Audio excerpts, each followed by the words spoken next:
দল মত জাতি বর্ণ ধর্ম নির্বিশেষে কোরআনের অনুষ্ঠান শোনার জন্য যারা এসেছি খুশি হয়ে বলছে আলহামদুলিল্লাহ।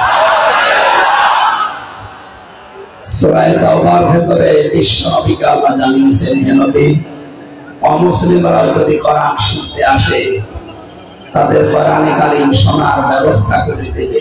এই নির্দেশ কার? দুঃখজনক হলো সত্য, আমাদের দেশে ৯৬% মুসলমান। আমরা অমুসলিমরা কোরআন শুনতে আসলে যেখানে তাদের শোনার ব্যবস্থা করা দরকার, অথচ সেই জায়গায় আমরা মুসলমানের আওয়াজ নির্দ্বিধায় কোরআনে কারীমের অনুষ্ঠানগুলো শুনতে পারি না, করতেও পারি না। এটা দুর্ভাগ্য আমাদের জন্য। যারা এই দুর্ভাগ্যের কারণ, আল্লাহ তাদেরকে হেদায়েত দান করুন, আমিন। কথা বলা যাবে না, কথা বলতে হবে।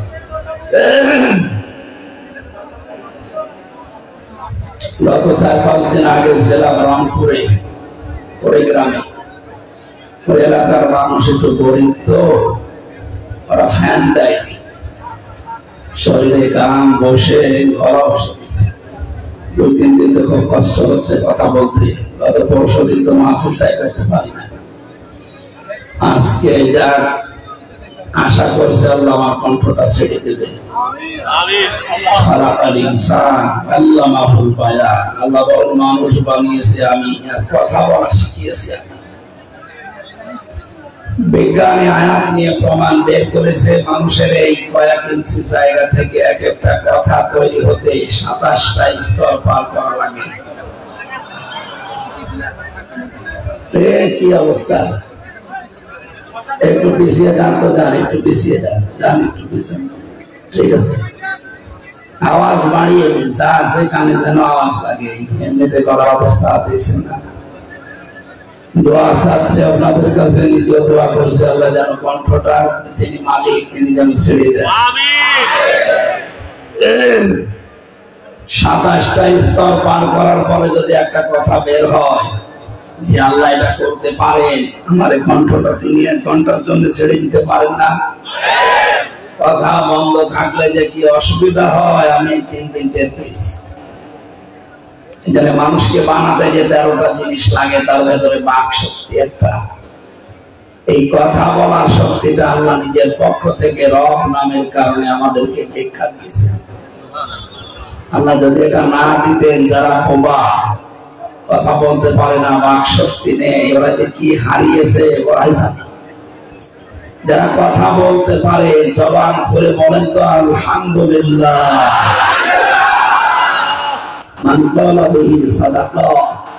যারা কোরআন দিয়ে কথা বলে, নবীজি বলেন তারা সত্য কথা বলে।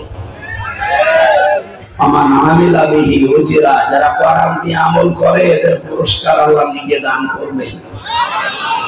এই কোরআনে আল্লাহ আমল দিয়েছেন ৫০০। কয়টা? বলেন বলেন।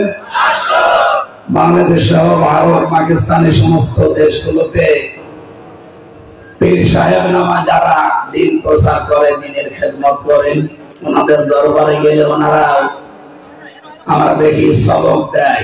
৯টা পর্যন্ত সবক আমরা শুনেছি। আল্লাহ রাব্বুল আলামিন কোরআনে ৫০০টা আমল দিয়েছে। আমরা সামারাইজ করে আজকে ৯টা সবক বানাবো কোরআন দিয়ে ইনশাআল্লাহ। যদি এই ৯টা সবক পৃথিবীর পীরদের সাথে মিলে যায়, অবশ্যই ওটা মানতে আপনি বাধ্য। কোরআনের সাথে যদি কারো মিল না থাকে, ও যদি আকাশ দিয়ে উড়ে যায়, ওটা ভণ্ড। যতগুলো বিষয় নিয়ে বিশেষ করে বাংলাদেশ, পাকিস্তান আর ভারতে ভেজাল আছে, তার ভেতরে আজকের তেলাওয়াত কিন্তু আয়াতটা একটু ঝামেলা। এটা নিয়ে আমরা অনেকেই ধোঁয়াশার ভেতরে আছি। যে যেদিকে টেনে কথা বলে আয়াত নিয়ে না, আমরা তাফসীর আকারে কথা বলবো। তাফসীরুল কোরআন মাহফিল লেখা আছে, তাফসীর আকারে আয়াত থেকে কথা বলবো ইনশাআল্লাহ। আমান হাকামা বিহি আদালা, নবীজি বলেন যারা কোরআন দিয়ে বিচার ফয়সালা করতে পারে, তারাই ন্যায় বিচার করতে পারে। হাদিসের এই টুকরা অনুযায়ী এদেশ থেকে আমরা দেখি কোরআনের ন্যায় বিচার আজও কায়েম হয়নি, এই জন্য আমরা ন্যায় বিচার পাই না। আমরা কি ন্যায় বিচার পাই? এখন কি হয়ে গেল দেশটা বুঝলাম না। 10টা এরকম গাড়িওয়ালা মানুষকে নিয়ে আপনি একটু খাবার খাওয়াবেন, 5 জন থানায় খবর দিয়ে বলবে ওপেন মিটিং চলছে। যদিও বরিশাল বিভাগে শুরু হয়নি, জানি না, না এটা আমরা চাই। ওমান দাআ ইলাইহি হাদা, বিশ্ব নবী জানিয়েছেন কেউ যদি কোরআন দিয়ে মানুষকে ডাক দেয়, মহান আল্লাহ তাকে হেদায়েতের উপরে রাখে।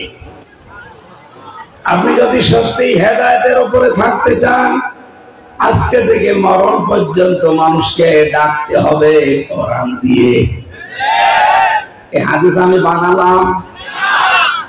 আমান দাআ ইলাইহি হাদা, একালে প্রাণ আছে, ছাপাইয়া ইলা সিরাতিল মুস্তাকিম।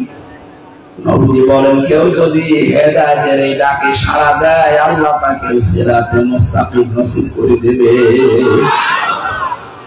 শুধু বিশাল জব্বা গায়ে দিয়ে, পাগড়ি মাথায় দিয়ে, হাতে তসবিহ নিয়ে ঘুরলে আপনি হেদায়েতের উপরে থাকতে পারবেন না। হেদায়েতের উপরে থাকতে হলে কোরআন দিয়ে ডাকা লাগবে, কোরআনের ডাকে সাড়া দেওয়া লাগবে। হাদিসের ব্যাখ্যা যদি ভুল হয় কেউ প্রোটেস্ট করতে পারে। তাহলে এখন থেকে মরণ পর্যন্ত কথা শুনতে হলে কোরআনের কথা। আমান আস্তাকু মিনাল্লাহি কিলা, আমি আল্লাহর চাইতে সত্য কথা দুনিয়ায় আর কেউ বলে না। সুতরাং এখন থেকে সিদ্ধান্ত নিয়ে যাওয়া লাগবে, কোরআন বাদ দিয়ে কারো কথা আমরা শুনতে রাজি না। এই হাদিসের পক্ষে আর একটা হাদিস ব্যাখ্যায় পেয়েছি।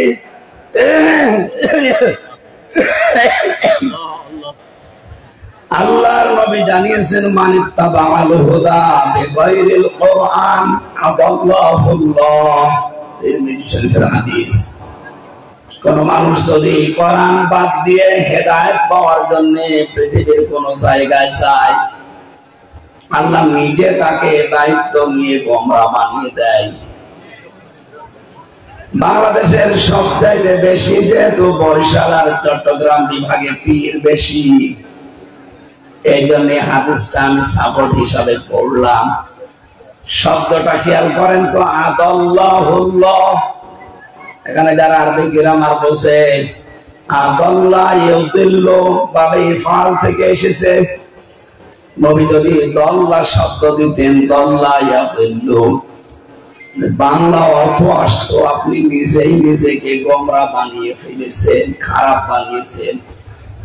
বাবে ইফআল থেকে আসার কারণে বাংলা অর্থ দাঁড়িয়েছে, আপনার হয়তো নিয়ত ভালো ছিল যে ভালো হব, আমি হেদায়েতের নিয়তেই যাচ্ছি, কিন্তু যেখানে গিয়েছেন ওখানে কোরআন ছিল না, কোরআনের কর্মসূচি ছিল না। এই জন্য আল্লাহ নিজে দায়িত্ব নিয়ে আপনাকে আরো খারাপ বানিয়ে দেবে। এই হাদিসের বাস্তব প্রমাণ বাংলাদেশ। একথা বলছেন না?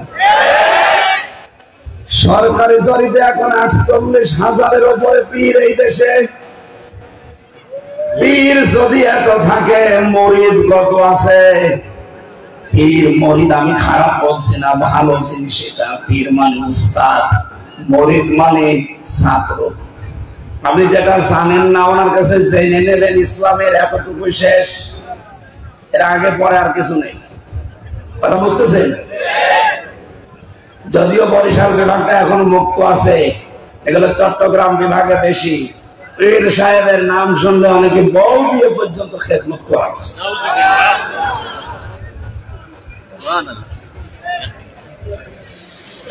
বরিশালবাসী সচেতন মানুষ আপনারা, আমি আপনাদেরকে কোরআনে কারিমের দিকে নিয়ে যাচ্ছি। আজকের এই ময়দানে, এই সামিয়ানার নিচে তাহলে সিদ্ধান্ত নেওয়া যায় না। যেখানে কোরআন নেই ওই দরবার যদি আমার বাবাও প্রতিষ্ঠা করে আমিও দরবারে আসবে। কয়েকজন হাত তুলল।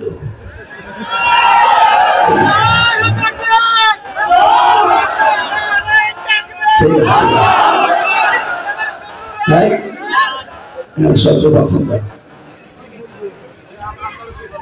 আমি আশা করছি আলহামদুলিল্লাহ মাহফিল সাকসেস হবে। আজকে থেকে যদি এই কথার উপরে আপনি টিকে থাকতে পারেন, আর যদি মুনাফিকি করেন আপনার কপাল আরো নষ্ট হবে। তাহলে যেখানে কোরআন নেই ওই দরবারে আমি নেই, ওটা যদি আমার বাবাও তৈরি করে 48,000-এর উপরে, আমার মনে হয় 48টাও টিকার কথা না। আর একটু নিচে নামবো, নিচে নেমে তো 3 বছর আটকা ছিলাম, আবার নিচে নেমে 6 বছর আটকা থাকবো। নবীজি জানিয়েছেন যেহেতু আপনার বিবেকের উপরে আমি প্রশ্ন করছি যে রাজনৈতিক দলে কোরআন নেই, কোরআনের কর্মসূচি নেই, ওই দলে আমি নেই। এটা একটু আসতে বলেন, দিনকাল ভালো না, এটা একটু আসতে বলেন। তারপর বৈশাল আসতে বলেন, এইটা আপনার মেনে নেবেন না আমি জানি। জানি এটা 100 জনের প্রায় 85 জন মানবে না, 15 জন মানতে পারে, তাও তা না না নাই। এই কথা বুঝতেছে? ঠিক আছে, আপনি বুঝে ফেলেছেন। এই 2টা হাদিসের সংক্ষিপ্ত কথা বলার পরে আমরা নবীজির উপরে দরুদ আর সালাম পড়ছি সাল্লাল্লাহু আলাইহি ওয়াসাল্লাম। আজকের আলোচনার বিষয় জিকিরের তাৎপর্য। কোরআনে কারীমের সূরা বাকারা 152 নম্বর একটা মাত্র আয়াত পড়েছি। আমাকে আল্লাহ কোরআনের উপরে যতটুকু যোগ্যতা দিয়েছে, আমার তো মনে হয় আয়াতে যত কথা আছে কিয়ামত পর্যন্ত যদি কেউ আয়াত নিয়ে আলোচনা করে, কিয়ামত এসে যাবে, তাই আলোচনা শেষ হবে। এত কথা এর ভেতরে আছে, শুধু টান দিয়ে বের করা দরকার। আমরা চেষ্টা চালাবো গবেষণামূলক কিছু কথা বলা ইনশাআল্লাহ।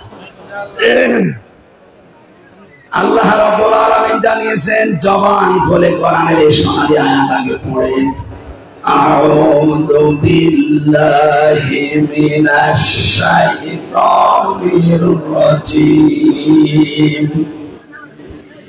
বিসমিল্লাহির রহমানির রহিম।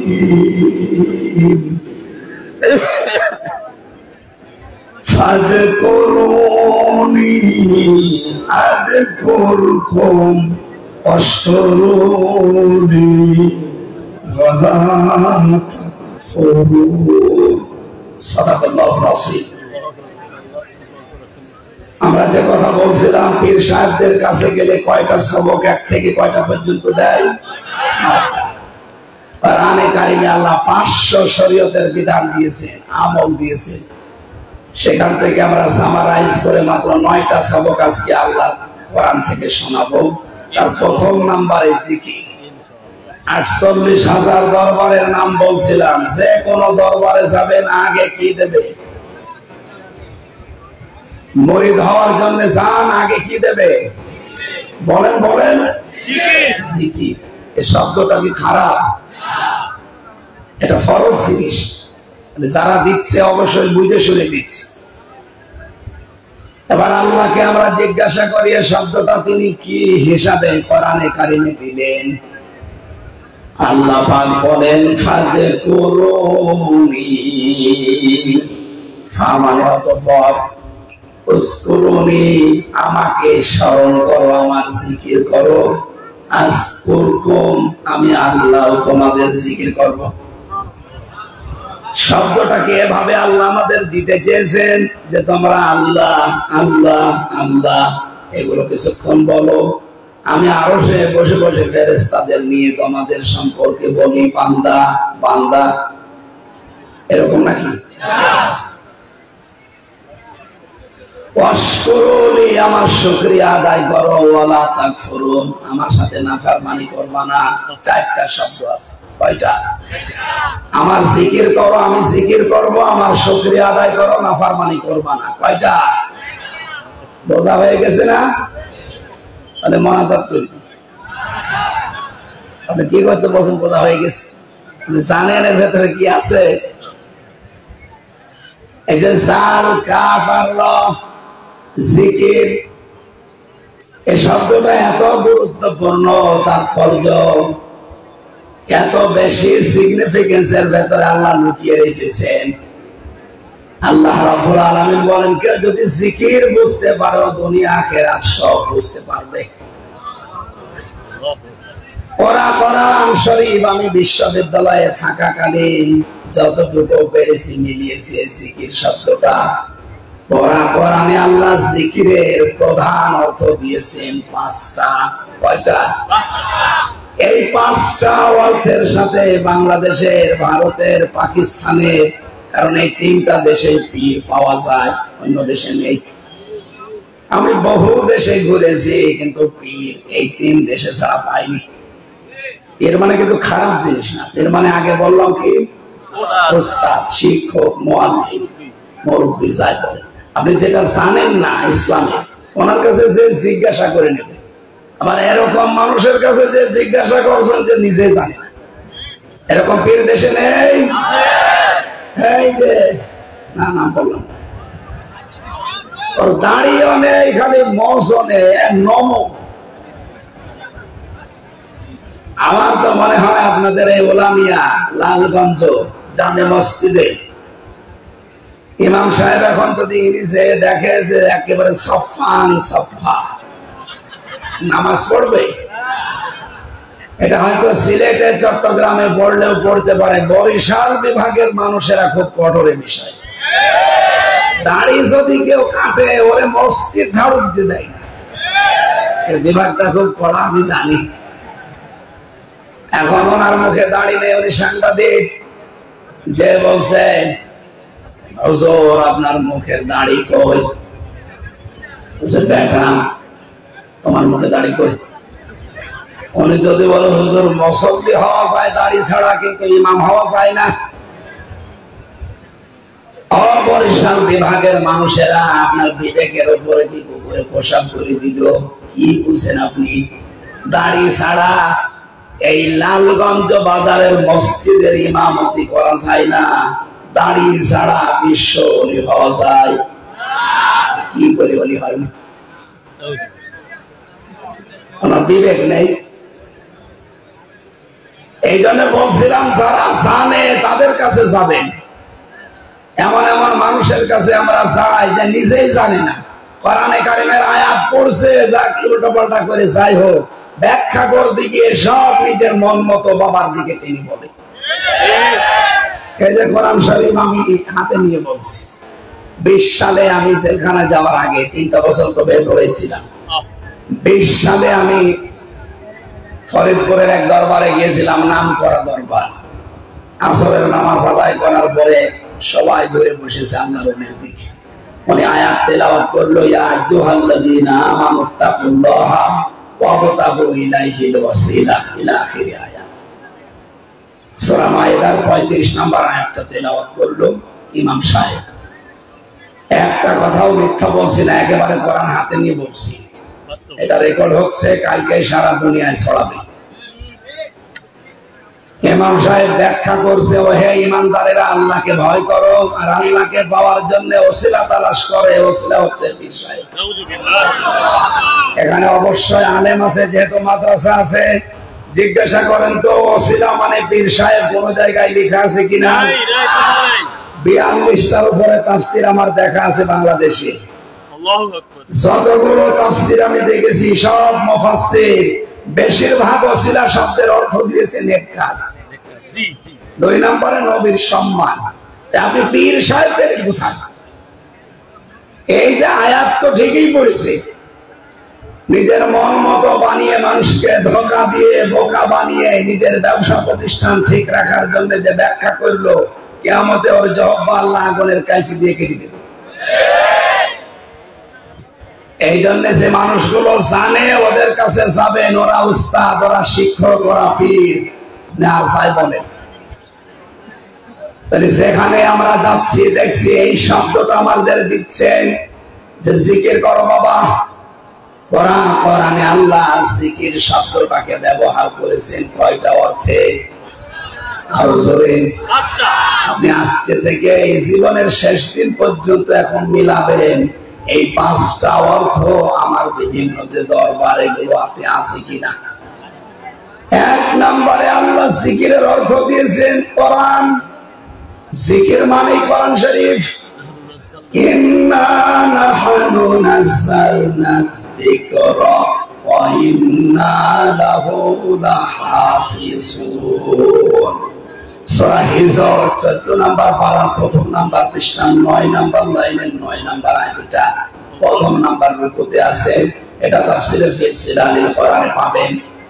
সাইয়্যিদ কুতুব লিখেছেন আল্লাহ পাক বলেন অবশ্যই এই জিকির এই কোরআন আমি আল্লাহ নাযিল করেছি। হেফাজতের দায়িত্ব আমি আল্লাহ নিজের কুদরতি হাতে নিয়েছি। সুতরাং জিকিরের প্রথম অর্থ পেলাম কি? আরো জোরে। এটা হেফাজত করবেন ওকে। বাংলাদেশ সহ বিশ্বে যারা ষড়যন্ত্র করছেন কোরআনের বিরুদ্ধে বিভিন্ন কায়দায়, আপনি কোনোদিন সফল হতে পারবেন না। আহ্বান জানাচ্ছি, থেমে যান, আপনি পারবেন না। কারণ এটার মালিক হামজা না, এটার মালিক কে? উনি যেহেতু নিজের হাতে নিয়েছেন দায়িত্ব, কিয়ামত পর্যন্ত এটা ঠিক রাখবে। আপনি যদি এর সাথে থাকেন আপনাকে নিয়ে এগিয়ে যাবেন, আপনি যদি এর সাথে না থাকেন আপনাকে পেছনে ফেলে কোরআন এগিয়ে যাওয়ার সক্ষমতা রাখে। নিজের কপাল নিজে নষ্ট করেন না। কোরআন বিমুখ করার জন্য আজ জাতিকে যারা বিভিন্ন সিলেবাস দিয়েছেন, কোরআনে কারিমের কোন ধার ধারে না, সিলেবাস বানিয়ে দিয়েছে। বিশ্ব নবীকে আল্লাহ যেদিন নবুয়ত দান করেন, আলেমদেরকে বলছি, শিক্ষিত মানুষ যারা আছেন তাদেরকে আমি এই মগজের ভেতরে চিন্তা নেওয়ার জন্য বলছি, আপনাকেও বিশ্ব নবীকে নবুয়ত দেওয়ার প্রথম দিন আল্লাহ বলেছিলেন জিবরাইলকে দিয়ে ইকরা। কি বলেছিলেন? নবীজি বলেছিলেন যে ইকরা, না বলেন? তিনবার তিনি বলেছিলেন মা আনা বিকারি, আমি পড়তেই পারি না, কি পড়বো, আমি পড়বো না। চতুর্থবার যখন বলেছেন ইকরা বিসমি রাব্বিকাল্লাযী খালাক, হে নবী আপনি পড়েন আপনার ওই রবের নামে যিনি আপনাকে বানিয়েছেন। বিশ্ব নবী এবার জিবরাইলের সাথে পরপর 5টা আয়াত পড়েছিলেন। এই হাদিস আমি বানালাম। এই হাদিস পড়েছেন? কি পড়লেন আপনি? নবীজি জিজ্ঞাসা করলেন, ভাই জিবরাইল বারবার আমাকে পড়তে বলেন, আমি পড়বো কি? চতুর্থবার যখন আপনি বলেছেন বিসমি রাব্বিকাল্লাযী খালাক, ওই রবের নামে পড়েন যিনি আপনাকে বানিয়েছে, এবার আমি পড়া আরম্ভ করেছি। কারণ আমার রব ছাড়া কারো নামে আমি পড়তে রাজি না। ওই দিন তিনি তামাম পৃথিবীর উম্মতদেরকে কিয়ামত পর্যন্ত যারা আসবে শিক্ষায় দিয়ে দিয়েছেন, উম্মতেরা রব ছাড়া কারো নামে পড়া যাবে না। যারা দায়িত্বে আছেন দেশের, আমাদের জননী শেখ হাসিনা থেকে শুরু করে যারাই দায়িত্বে আছে শিক্ষা ব্যবস্থায়, ৯৬% মুসলমানের এই দেশে আমরা রবের নামে পড়া আরম্ভ করতে চাই। এর পক্ষে নেই আপনারা? কিয়ামতে এই হাতগুলো আল্লাহর দরবার সাক্ষী দেবে ইনশাআল্লাহ। আমরা শুনেছি তাফসীরের ভাষায় হযরত ইব্রাহিম আলাইহিস সালামকে বাঁচাতে একটা ব্যাঙ প্রসাব করেছিল, ব্যাঙের প্রসাব পর্যন্ত আল্লাহ পাক বানিয়ে দিয়েছে। আমাদের এই হাত হয়তো ওই পর্যন্ত যাবে না, কিন্তু আরশ পর্যন্ত চলে গেছে। কিয়ামতে এই সাক্ষীটা যেন আল্লাহ আমাদের পক্ষে কবুল করে। আমরা পারি নাই, কিন্তু অন্তত সাক্ষী দিয়েছিলাম যে আমরা রব ছাড়া পড়তে রাজি না।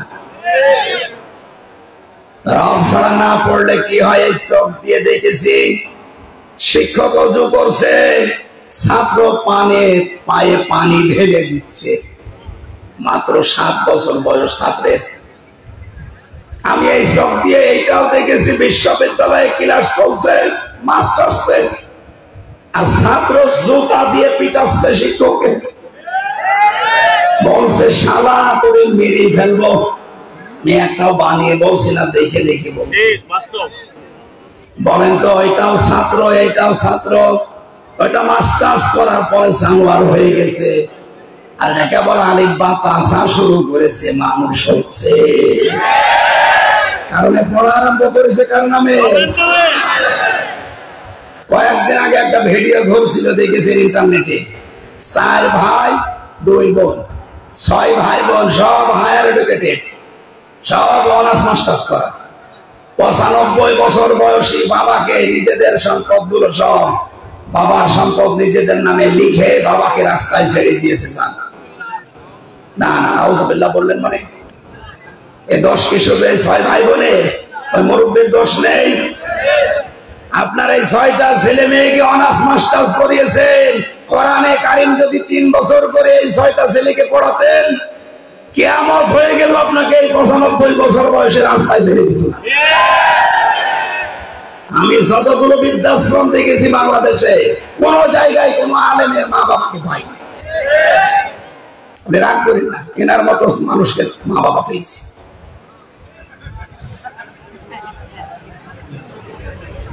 রাঙ্গামাটির লঙ্গত থেকে আসার সময় এক বৃদ্ধাশ্রমে আমার নিয়ে গেল।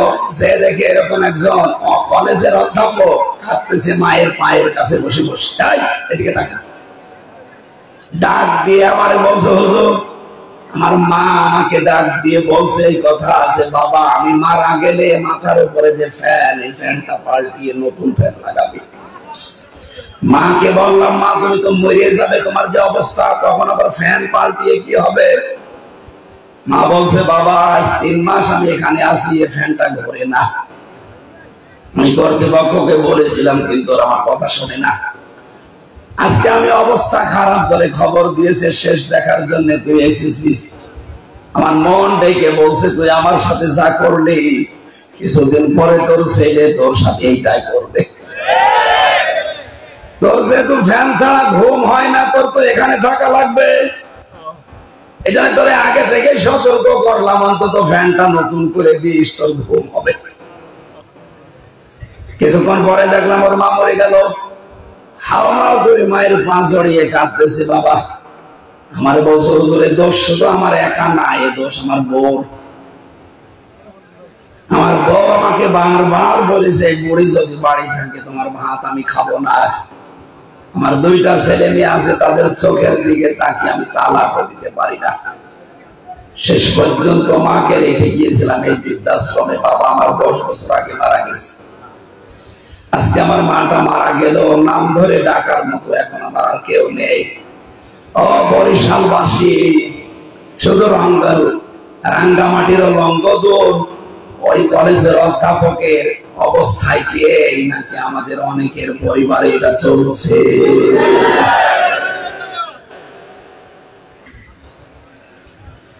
শেষ পর্যন্ত না জানি ওই 6 ছেলে মেয়ে মিলে ওই মুরব্বী 95 বছর বয়স রাস্তায় ফেলে দিয়েছে, সব জমি জায়গা লিখে নিয়ে। আমাদের অনেকের কপালে বাড়িটা আছে কিনা আল্লাহ ভালো জানে। এখানে এখনো যদি আপনি আগামী প্রজন্ম থেকে কিছু নিতে চান, রবের নামে পড়া তাকে শেখান, অন্তত 3টা বছর কোরআনের শিক্ষায় রাখেন। আমি আপনাকে মাওলানা মুফতি বানাতে হবে বলছি না, কিন্তু তাকে 3 বছর মৌলিক জ্ঞানগুলো দিয়ে অন্য যে কোনো লাইনে পারেন দেন। কিয়ামতের আগ পর্যন্ত আমি গ্যারান্টি দিয়ে গেলাম, এই ছেলে কোনোদিন নেশা করবে না, আপনাকে বৃদ্ধাশ্রমে রেখে আসবে না।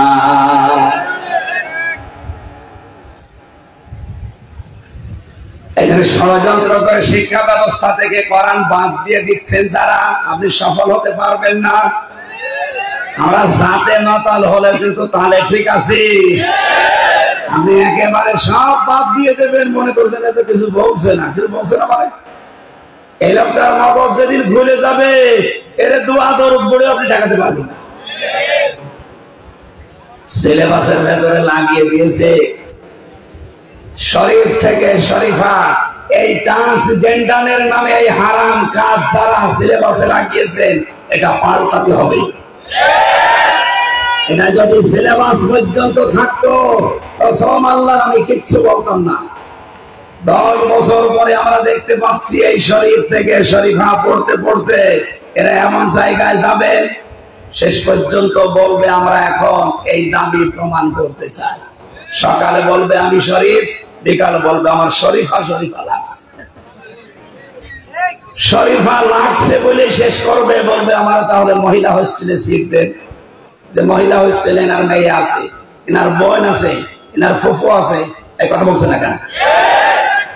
ও মাল যত শরীফ থেকে শরীফা দাবি করুক, আসলে তো শরীফ। আসলে কি ওরে মহিলা হোস্টেলে দিলে ও কি ঘুমাবে? একজন প্রশ্ন করছে, হুজুর যুবক যুবতী এক জায়গায় ঘুমানো জায়েজ আছে, তো ঘুমাবে না? ঘুমাবে? আমি শরীফ থেকে শরীফা হয়ে ওখানে আমার মেয়ে আছে, আমার বোন আছে, আমার ফুফু আছে, আপনি ঘুমাবেন? শেষে যারো সন্তান তৈরি করার ফ্যাক্টরি তৈরি হবে। আগামী প্রজন্মকে জারজ বানাতে যে চিন্তা ভাবনা অনেকে করছে, পারবেন না, কারণ এ হেফাজতের দায়িত্ব আল্লাহ। আমরা এটাকে সামনে নিয়ে আজ আহ্বান জানাচ্ছি, কারণ এটা রেকর্ড হয়ে চলে যাচ্ছে। এখানে কিরামান কাতিবিন আছে, আপনি না জানলেও আমি জানি। এই যে একটা বসে আছে, সুতরাং ওনাদেরকে আমি জানাচ্ছি, যারা দায়িত্বে আছেন তারা যেন কোরআনে কারিমের 100 মার্ক 1 থেকে মাস্টার্স পর্যন্ত বাধ্যতামূলক, এটা আমাদের সবার দাবি।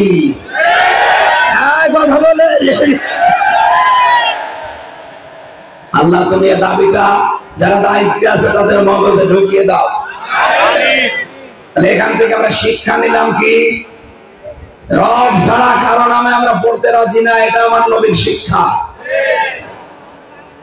কোরআনের জিকিরের প্রথম অর্থ যেহেতু কোরআন, যেই দরবারে কোরআন নেই, কোরআনের কর্মসূচি নেই, কোরআন কায়েম করার, কোরআনে ছাড় করার, বিজয়ী করার কোন পদ্ধতি সে দরবারে নেই, ওই দরবারে আপনি যাবেন না। বাংলাদেশে যে সমস্ত ঐতিহ্যবাহী পীরের দরবার গুলো আছে, তাদের পূর্বপুরুষদের জীবনী পড়েন। এই যে চরমনাই, নেসারিয়াবাদ, এরপরে সরসিনা, চট্টগ্রামের আব্দুল জব্বার, সিলেটের শাহজালাল, বিভিন্ন জায়গায় যেগুলো ছড়িয়ে আছে, এই সমস্ত জায়গাগুলোতে আগে যারা মানুষ হেদায়েত পাওয়ার জন্য যেত, ওরা কোরআন শরীফ তুলে দিত। এই যে না, এটা পড়লে বুঝলে আল্লাহকে পেয়ে যাবা। কিন্তু ওনাদের সন্তানাদি এখন যারা পরবর্তী প্রজন্ম, আমরা দেখতে পাচ্ছি এখন এই নীতির উপরে অনেকেই নেই। এখন এদের দরবারে গেলে আর কোরআন শরীফ তুলে দেয় না, এখন দিয়ে দেয় হুক হুক যা। আরে ভাই, জিকিরের প্রথম অর্থ কোরআন শরীফ। জিকিরের প্রথম অর্থ কি? আপনি আজ 20 বছর মুরিদ হয়ে আছেন, 20টা সূরা অর্থ সহ করতে পারেন না, কিসের মুরিদ আপনি? সুতরাং এমন দরবারে এমন দলে ভর্তি হবেন যেখানে গেলে 20 বছরে 20 পারা মুখস্থ দ্বারা বোঝার সিস্টেম আছে। এরকম জায়গা দেশে নেই, নাম ধরা লাগবে। চোখে আঙ্গুল দিলেও বোঝে না মানুষ। যেখানে গেলে কোরআন বোঝার পদ্ধতি পাওয়া যায়, এমনও দরবার আছে যেখানে গেলে প্রতিদিন 3 আয়াত আপনাকে পড়াই লাগবে, 3 আয়াত বোঝাই লাগবে। ওই দরবার মানে শুধু আস্তানা কাস্তানা পীরের দরবার না, ওটাও একটা দরবার। সুতরাং আপনি এমন জায়গায় যাবেন যেখানে গেলে এটা বুঝতে সহজ হয়। 3 বছরে জেলখানায় যেহেতু ফাঁসির কন্টেম সেলে ছিলাম, 450 এর উপর এটা পড়েছি। এটা আয়নার মতো করে দিয়েছে আল্লাহ আমার কাছে। অর্থ সহ প্রায় 75 বারের উপরে শেষ করেছি। কোনো কাজ নেই, কাম নেই, 24 ঘন্টা এক ঘরের ভেতরে তালা মারা। করবো কি? এইটা ছাড়াও ভাই। আপনারাও আজকে থেকে টার্গেট নিয়ে আগামী বছর যদি এখানে আমি আবার আসি, যেন এই কথা বলতে পারেন যে পুরা কোরআন শরীফ মাতৃভাষায় আমার একবার শেষ হয়ে গেছে। পারবেন বলতে আপনি? এখানে বসেও ভুল করলেন। তো ভালো মানুষ, আল্লাহর জন্য ভালোবাসেন। এখানে অ্যাক্টিভিটিস আছে লোকটা। আমার ভাইরা, জিকিরের প্রধান অর্থ প্রথম পেয়েছি আমরা, জিকির মানে কোরআন শরীফ। আজকে থেকে জিকির করার আগে কোরআন আমি শিখে মরবো এই সিদ্ধান্ত নেওয়া লাগবে। আব্দুল কাদের জেলানির মতো সন্তান চায় অনেকে। আজকে আসার সময় 3টা ছেলে এসেছে, যেখানে ছিলাম আর ওই ছোট্ট ছেলেটা নিয়ে এসে দোয়াও চাচ্ছিল। যারাই দেখে বিভিন্ন জেলায় গেলে দোয়া চায়, বড় হুজুর দোয়া করেন ছেলে যেন আল্লাহর ওলি হয় বা সৎ হয়, তার মানে আব্দুল কাদের জেলানির মতো হয়। বরিশালবাসী ছেলে মেয়ে আব্দুল কাদের জেলানির মতো, ফাতেমাতুল জহরার মতো এমনি হয় না।